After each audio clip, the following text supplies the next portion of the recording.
Доброго дня, любимая республика! Знаете ли вы, что именно апрель считается лучшим временем для изменения собственной жизни? В этом месяце гораздо больше шансов поймать удачу за хвост и открыть для себя что-то новое. А все потому, что апрель – это месяц расцвета. Природа окончательно отходит от зимнего сна, и на улице воцаряется весна в самом прямом смысле этого слова. Апрельское воодушевление поддержит и наша команда. В эфире «Студия 11». Очередной позитивный выпуск стартует через 3, 2, 1. Поехали! Профессия, в которой главное – человечность. Как начинают свой путь молодые врачи? Сельскохозяйственный интенсив. Школа фермеров открывает новый сезон. Дворовые игры. Эшвинские отцы отвлекают детей от гаджетов. Дизайнеры, айтишники и блогеры – вот кем хотят стать современные дети в России. Таковы результаты опроса экспертов группы «Родина». Эти результаты вполне предсказуемы. В сети интернет дети проводят гораздо больше времени, чем предыдущее поколение. Но что интересно, в ходе опроса дети обозначили профессии мечты, которыми они хотели бы заниматься, но карьеру в них строить не планируют. Это такие специальности, как художник, врач, ученый, артист и ветеринар. Впрочем, до сих пор среди молодежи есть те, кто решает его дело жизни – помогать людям. Героиня сюжета Евгении Розовой как раз из таких. Здравствуйте, присаживайтесь. Когда-то Ксения Федорова мечтала стать тренером, но все изменилось после того, как в школе открылся медицинский класс. Меня это очень заинтересовало. На тот момент мама мне тоже говорила о том, что нужно выбрать профессию посерьезней. И я задумалась серьезно о медицине. Мне было интересно. Я пошла учиться в медицинский класс заодно. И уже даже с 9 класса уже в другой отрасли я себя не видела, не ощущала. После получения школьного аттестата Ксения поступила в Сыктывкарский университет с целевым направлением от Усинской районной больницы.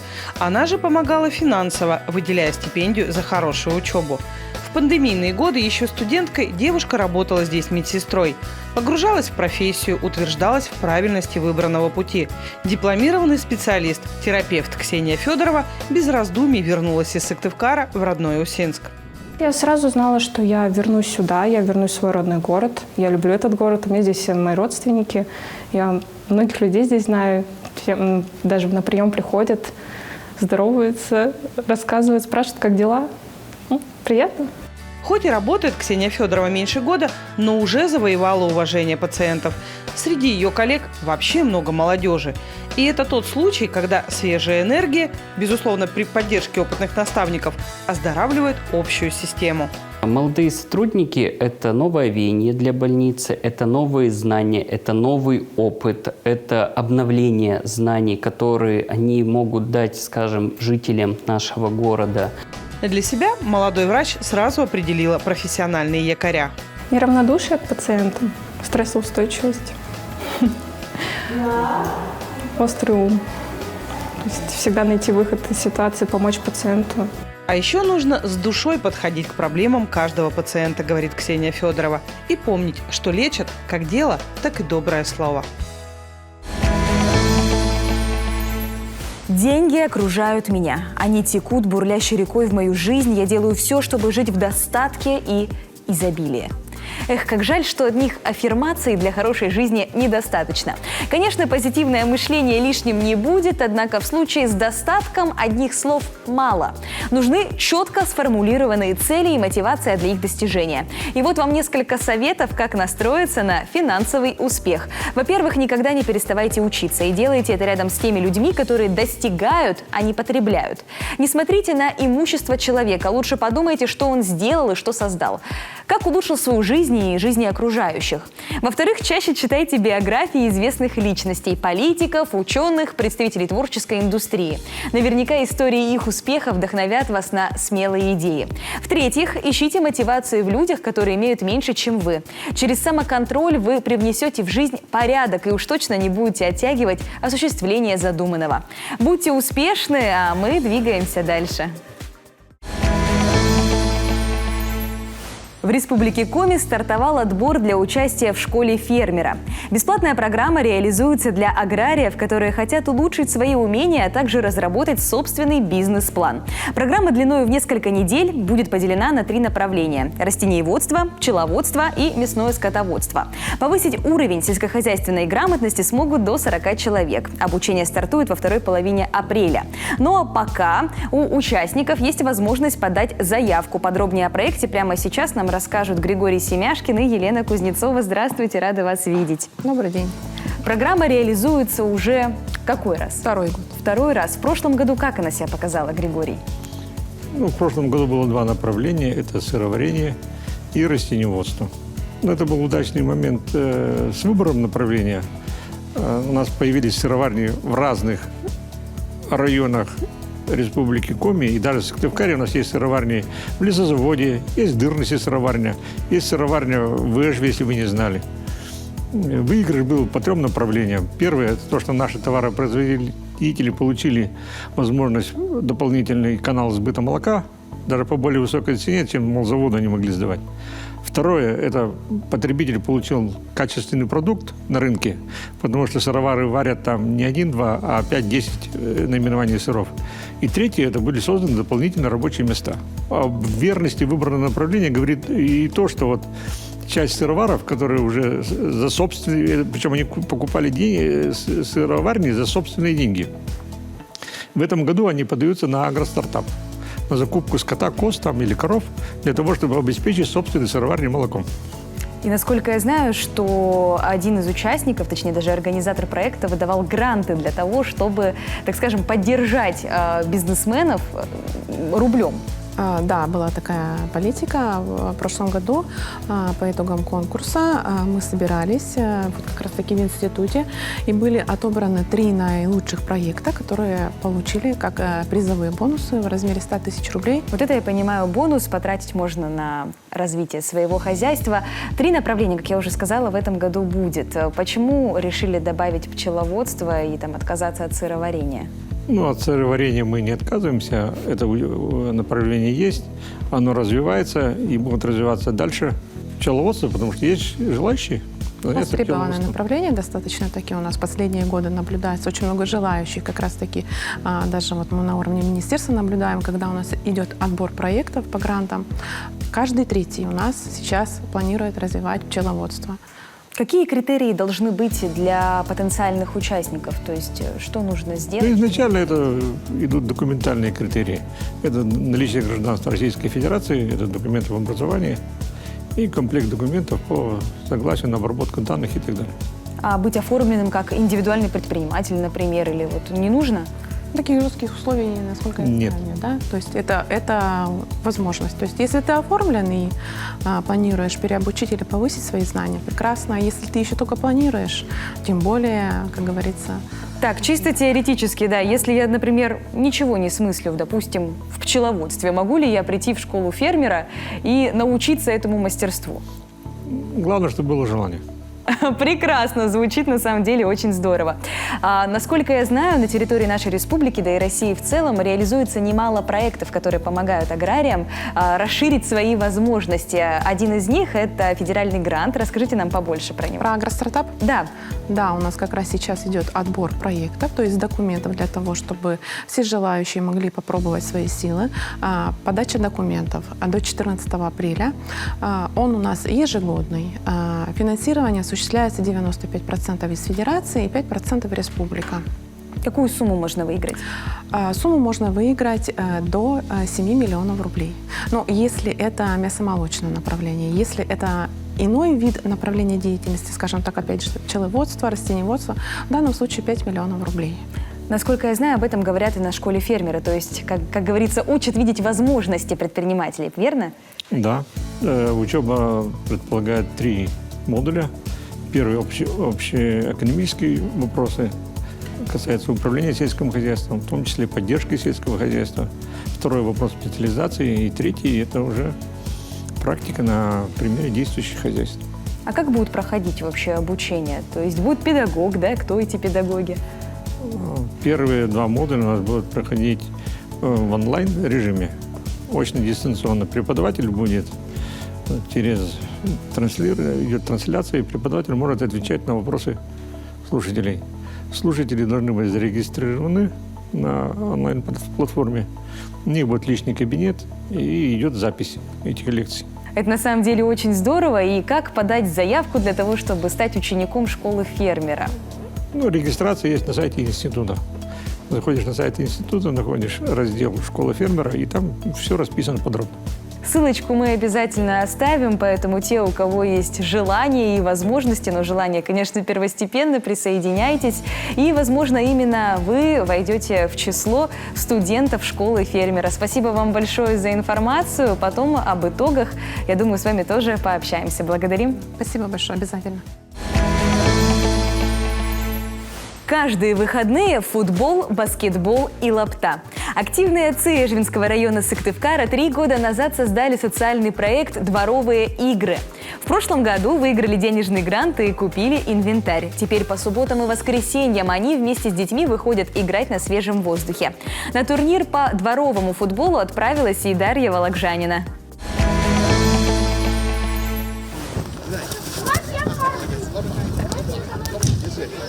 На спортивной площадке возле 27-й Эжвинской школы играют в футбол даже такие малышки. Приобщить детей к дворовому спорту 3 года назад решили местные отцы. Стали выходить сыновьями и дочерьми погонять мяч на ближайшее поле. Раз за разом ребят собиралось все больше и больше. Теперь здесь каждые выходные настоящие дворовые чемпионаты по футболу. Дети должны быть при деле, должны бегать на улице, потому что сегодня время такое, ребята предоставлены чаще всего самим себе, потому что интернет открыт, с утра до вечера в интернете. Конечно, легче играть в игрушки, смотреть на экран, нежели выходить на площадку. Поэтому есть такая проблема, была, по крайней мере, вот даже на этой площадке ребята приходили поодиночке, пинали мяч, уходили. Это в окно было хорошо видно. И была задача просто сделать так, чтобы ребята хотя бы знали определенные дни, определенное время, когда они могут прийти и будут не одиноки на площадке. Для развития дворового спорта здесь есть все условия. В зимнее время ребята больше играют в футбол, поэтому из инвентаря нужны только ворота и мячи. Летом выбора, чем заняться, больше. Тут и волейбол, и даже настольный теннис. Мы развиваем не только футбол, то есть у нас все игры. И лапта, регби, волейбол, баскетбол, то есть там 33, все игры, там вплоть до пробок, то, что из нашего детства, мы все это ребятам показывали. Но, как правило, основной упор идет на футбол, потому что он более динамичный. Удобнее детям, не надо ничего особо объяснять, то есть они к нему больше привыкли, то есть он более развит. А под остальные, то есть есть много не сделанного. То есть кольца, например, стоят не друг напротив друга, уже в баскетбол так неудобно играть. В прошлом году активные отцы выиграли грант от крупного российского банка – 150 тысяч рублей на реализацию проекта «Папина формула здоровья». На эти деньги закупили инвентарь для игр. Мы уже задумываемся о том, что написать новый проект. Это, конечно, на дворовые игры, на развитие. Это может быть лапта, это может быть передвижные какие-то сетки для тенниса, это может быть какие-то передвижные, переносные баскетбольные сетки, потому что площадок очень много, Эжва большая, и поэтому есть активные папы, которые готовы развивать этот проект, пропагандировать активный образ жизни в каникулярное время. Наверняка каждый известный футболист когда-то гонял мяч во дворе и забивал в импровизированные ворота. Возможно, и дети с эжвинских дворов когда-то станут профессиональными спортсменами. И особо приятно осознавать, что первые шаги в большой спорт им помогли сделать родные отцы, которые на своем примере показывают, как важно лично принимать участие в жизни своих сыновей и дочек. Половина выпуска позади. Сохраняя позитив, уверенно скажем, телевизионный стакан наполовину все-таки полон. Прямо сейчас небольшой перерыв, после которого мы наполним его уже до краев интересными историями и полезными знакомствами.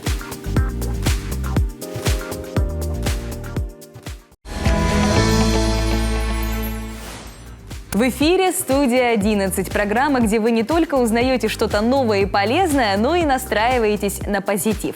Вторая половина выпуска на подходе. С чего начнем? С его краткого анонса. Весна – время перемен. Делаем дреды, а мы подскажем, как за ними ухаживать. У добровольчества нет возраста. Серебряные волонтеры, какую помощь они оказывают республике. Сила, мощь и усердие. Лучшие бодибилдеры Республики Коми встретились на одной площадке. Весной всегда хочется что-то изменить. Гардероб, стиль, цвет волос или вообще полностью прическу. И для преображения последней есть масса разнообразных вариантов. Один из самых смелых – дреды. Косички могут быть самыми разными – толстыми, тонкими, с вплетенными нитями и другими украшениями. Однако всех их объединяет одно – необходимость правильного ухода. О том, как мыть дреды, прямо сейчас расскажет специалист. Как ухаживать за афроприческами?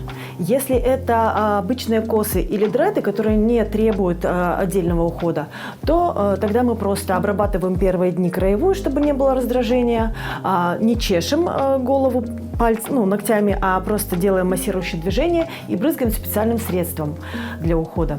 Если это локоны, например, то раз в 2-3 дня нам надо брызгать их водой и ручками это обрабатывать, чтобы локоны отделялись друг от друга. Мыть голову надо обязательно, встав в ванну, намочили, взяли губку для мытья посуды чистенькую, капнули свой привычный вам шампунь, сделали хорошую пену, и этой пеной мы проходимся по проборчикам. Все проборчики видны, косы или дреды поднимаем и проходимся. Затем очень хорошо смываем водой. Потом одеваем полотенце и ходим, сушим голову. Вместо шампуня можно использовать специальную пенку, которая сейчас появилась, разработана специально для заплетенных людей. Спим мы, заплетаясь либо в косы, либо делая высокую прическу. Мудрый возраст совсем не помеха активной и интересной жизни. На своем примере это доказывают серебряные волонтеры. Люди старшего поколения дают руку тем, кому помощь требуется, организовывают благотворительные акции, словом и делом поддерживают нуждающихся ветеранов войны и тех, кто сейчас находится в зоне СВО. И занятость такая отнюдь не в тягость. Наоборот, волонтерство помогает людям старшего возраста найти себя после выхода на пенсию. Деятельность серебряных добровольцев в нашем регионе курирует Республиканский центр «Молоды душой». С его представителями пообщалась моя коллега Евгения Кладкевич. Галина Владимировна, для начала расскажите, кто же такие серебряные волонтеры? Серебряные волонтеры – это граждане пожилого возраста, старшего возраста, которые еще активные, у которых есть определенный опыт, и у них есть желание и возможности помогать тем семьям и незащищенным категориям граждан пожилого возраста, которые в этом нуждаются. И вот Галина Ивановна у нас активный серебряный волонтер, довольно много событий, акций за вашими плечами. Расскажите подробнее, какую же помощь серебряные волонтеры сегодня оказывают населению Республики Коми. Ну, население Республики Коми, это широко сказано. Мы работаем на Сыктывкар. У нас объединение серебряных волонтеров было образовано на базе двух волонтерских групп наших социально-реабилитационных центров, в которых вот это волонтерское движение существовало уже около 20 лет. И сегодня вот основные направления нашей работы, именно нашего объединения, это прежде всего оказание помощи, проведение занятий клиентам наших социально-реабилитационных отделений, это во-первых. Во-вторых, проведение всевозможных мероприятий, которые проводит наш центр, региональный центр, которые проходят в Сыктывкаре, ну и участие во всевозможных акциях. Вот мы в прошлом году участвовали в акции «Красная гвоздика». 150 сыктывкарцев мы привлекли к этой акции. Естественно, деньги, которые мы выручили, пошли в фонд оказания помощи, именно медицинской помощи нуждающимся категориям граждан. Мы вот участвовали в акции «Поезд Победы», тоже к 9 мая, тоже было это очень здорово, конечно. Помощь, которую вы оказываете, на самом деле очень важна и нужна людям, и вы работаете уже на протяжении нескольких лет, 2 года назад, да, серебряные волонтеры в Республике Коми появились. Галина Владимировна, расскажите, как вообще возникла идея привлечь именно людей старшего возраста к такой работе, потому что у многих телезрителей может возникнуть ассоциация некая, да, что добровольцы – это больше молодежь. Но можно чуть поясню, серебряные волонтеры, они уже давно есть в нашей республике, и я так думаю, что они на базах различных организаций ведут свою деятельность, и различные категории серебряных волонтеров есть. А вот наш центр, он открылся 2 года назад, и он как раз-таки объединяет серебряных волонтеров учреждений социального обслуживания. Серебряное объединение у нас есть на базах центров по предоставлению государственных услуг в сфере социальной защиты населения, и в настоящее время это 27 добровольческих объединений. И наша деятельность направлена не только на то, чтобы привлечь волонтеров к оказанию какой-либо помощи. Но еще и серебряное волонтерство – это ведь продление активного долголетия. И когда граждане старшего возраста участвуют в добровольческих делах, им это нравится, и это продлевает их активное долголетие. Действительно, это и общение, и взаимодействие с другими людьми. Галина Ивановна, вот самое яркое, на ваш взгляд, событие, волонтерское движение, акция, которые были проведены за последнее время? Ну вот сейчас наши волонтеры активно участвуют в оказании гуманитарной помощи воинам СВО, которые у нас сегодня на Донбассе. 5 партий гуманитарной помощи мы уже сдали на отправку. Наши волонтеры вяжут, шьют, ищут, так сказать, спонсоров. В общем, мы эту работу проводим сейчас очень активно и дальше будем продолжать эту работу. Как вы уже сказали, волонтеров серебряных очень много, объединений по республике тоже довольно много. И какие перспективы работы вы на сегодня видите для себя? Ну, на самом деле мы строим очень смелые планы. Мы хотим привлечь в наши ряды как можно больше серебряных волонтеров. Вот хочу отметить, что деятельность волонтерская, она очень разнообразна. У нас есть волонтеры, которые проводят досуговые мероприятия, есть волонтеры, которые участвуют в патриотических акциях, в экологических акциях или организуют досуг несовершеннолетних. И еще одна наша цель – это обучение серебряных волонтеров. Тоже считаем, что это очень важно, потому что приобретение новых компетенций, новых знаний – это всегда очень полезно, помогает выстраивать структурированную добровольческую деятельность и эффективно оказывать услуги, и в то же время очень нравится серебряным волонтерам. У нас работает школа серебряных добровольцев, и уже много волонтеров мы обучили не только в городе Сыктывкаре, но еще и в городе Воркуте, Усинске, Печоре, Инте. Вот старались обходить самые отдаленные города Республики Коми, и волонтерам очень нравится обучаться, и в итоге получаются очень неплохие социальные проекты. И как же вступить в ваше движение? Вступить в наше движение очень просто. Нужно обратиться в любое учреждение социального обслуживания и сказать, что вы хотите стать серебряным волонтером, и вам обязательно подскажут, помогут и скажут, кому нужна помощь. Галина Ивановна, вы как активный участник, как активный серебряный волонтер, что вы могли сказать нашим телезрителям, почему все-таки стоит людям старшего возраста присоединиться к вам? Серебряное волонтерство – это позволяет раскрыть потенциал людей неиспользованный, находить новых друзей, находить, как говорится, возможности занять свой досуг. И, в общем, серебряное волонтерство, это я по себе скажу, что здорово. Я занимаюсь волонтерством уже 7-й год. В принципе, в данный момент вот я являюсь руководителем объединения «Несущее добро» Центра социального обслуживания. И мы работаем по привлечению. Я хочу сказать, что я могу дать свой телефон. Любой человек, который желает быть серебряным волонтером, может выйти на меня, и мы можем поговорить об их участии в нашей общественной деятельности. Дорогие телезрители, прямо сейчас вы видите номер телефона Галины Ивановны. Обязательно звоните, обращайтесь и вступайте в ряды серебряных волонтеров. Желаем вам удачи, ну и, конечно, будем ждать у нас в гостях еще много раз с новыми событиями. Спасибо. Красивое тело – результат тяжелой работы, и кто, как не бодибилдеры, знают об этом. Свои спортивные достижения в минувшие выходные на открытом Кубке Республики Коми по бодибилдингу продемонстрировали лучшие культуристы нашего региона. На зрелищных соревнованиях побывала и Мария Дымова.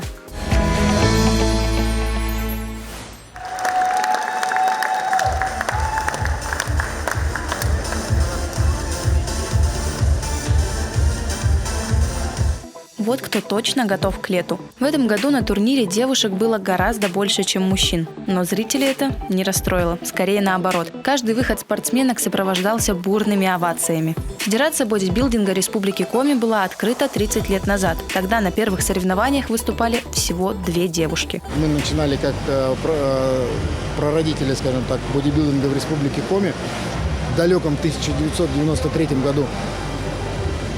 Это было очень массово.